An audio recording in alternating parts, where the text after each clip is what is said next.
आज बच्चे हम करेंगे ग्राफिकल मेथड। ठीक है, first method graphical method, exercise 3.1 chapter 3 में बेटा आपको स्टेटमेंट समझाएंगे। ठीक है, स्टेटमेंट, हर एक स्टेटमेंट की 2 इक्वेशंस बनानी होंगी। लीनियर इक्वेशन चैप्टर में हर एक स्टेटमेंट सम की 2 इक्वेशंस बनानी होगी।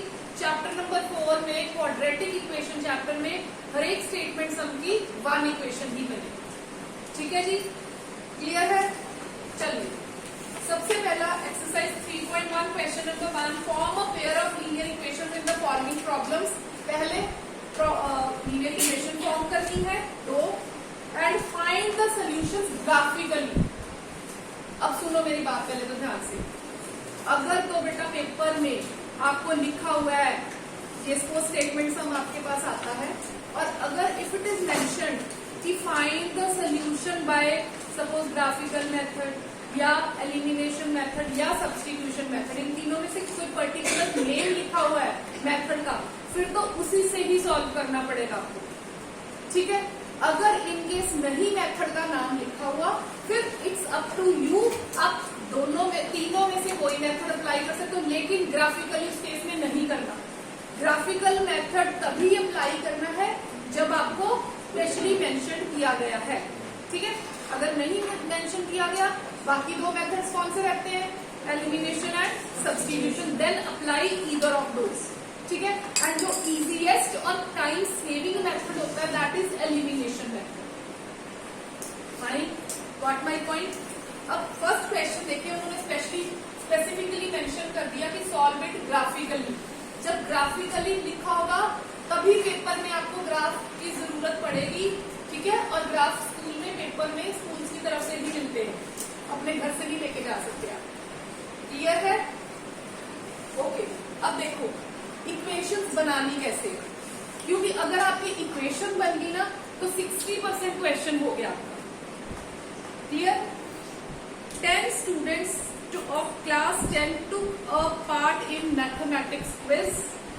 अब मैथमेटिक्स क्विज जो है उसमें 2 तरह के स्टूडेंट्स पार्टिसिपेट करेंगे, गर्ल्स होंगी और बॉयज होंगे। टोटल कितने स्टूडेंट्स हैं? 10।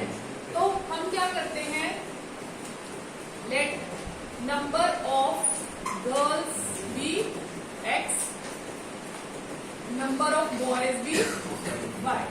x जिसको मर्जी ले लो, y जिसको मर्जी ले लो, एंड स्मॉल वेरिएबल ही यूज करने हैं आपने, कैपिटल नहीं यूज करना। राइट? ये अब फर्स्ट इक्वेशन क्या बनेगी, ATQ का मतलब होता है अकॉर्डिंग टू क्वेश्चन। ठीक है, कितने स्टूडेंट्स है टोटल, इसको 1 बन गया। ठीक है जी, दूसरी बनेगी if the number of girls, statement में जो स्टेटमेंट हमें ना यहीं से बनानी सिखा रही हूँ, स्मॉल पार्ट्स में स्टेटमेंट को रीड करो।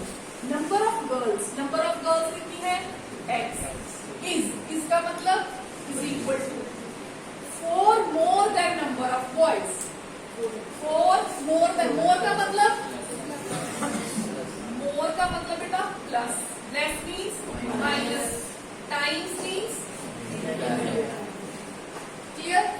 अब सुनो, आप इसको 4 मोर देन इसको ऐसे भी लिख सकते हो या ऐसे भी लिख सकते हो, बट प्रेफरेबली ये लिखा दो।